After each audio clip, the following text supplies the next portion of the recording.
दोस्तों, क्या आप जानते हैं अभी भारत की पहली महिला कौन है जो यूएन रिप्रेजेंटेटिव बनी है? तो चलिए बताते हैं। रुचिरा कंबोज, जो वर्तमान में भूटान की भारतीय राजदूत है। इनको न्यूयॉर्क के यूनाइटेड नेशंस में भारत के अगले परमानेंट इंडियन रिप्रेजेंटेटिव के रूप में अपॉइंट किया गया है। फॉरेन मिनिस्ट्री ने कहा कि वे टीएस त्रिमूर्ति का स्थान लेंगी और उनके जल्द ही ऑफिस संभालने की उम्मीद है। 1987 में इंडियन फॉरेन सर्विस में शामिल हुई कंबोज 1987 सिविल सर्विस बैच की ऑल इंडिया फीमेल टॉपर और फॉरेन सर्विस बैच की टॉपर रही थी।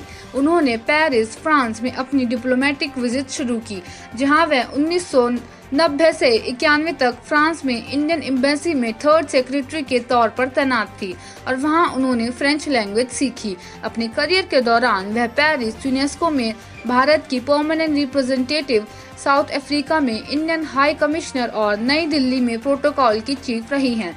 रुचिरा को न्यूयॉर्क यूनाइटेड नेशंस में भी एक्सपीरियंस है। वह 2002 से 2005 तक में यूनाइटेड नेशंस भारत के परमानेंट मिशन में काउंसलर के रूप में तैनात थी, जहां उन्होंने United Nations peace keeping, security council reform, middle east crisis और कई तरह के राजनीतिक मुद्दों पर काम किया है।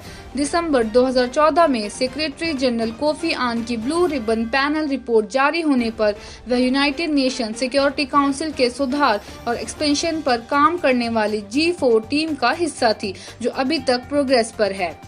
2011-2014 तक वह भारत की चीफ ऑफ प्रोटोकॉल रही थी। भारत सरकार में अब तक इस पद को संभालने वाली पहली और एकमात्र महिला डिप्लोमेट रही थी, जबकि उन्हें अप्रैल 2014 में यूनेस्को पेरिस में भारत की एम्बेसडर के रूप में तैनात किया गया था। हालांकि उन्हें मई 2014 में प्रधानमंत्री नरेंद्र मोदी के ओथ टेकिंग सेरेमनी को डायरेक्ट करने के लिए विशेष कार्य पर फॉरेन मिनिस्ट्री की तरफ से बुलाया गया था, जिसे उनकी प्रेजेंस से सिंबलाइज्ड किया गया।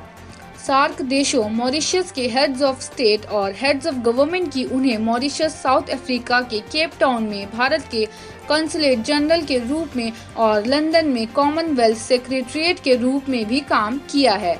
तो दोस्तों, आप क्या कहना चाहते हैं भारत की पहली फीमेल रिप्रेजेंटेटिव के बारे में जानकर? हमें अभी कमेंट बॉक्स में कमेंट करें।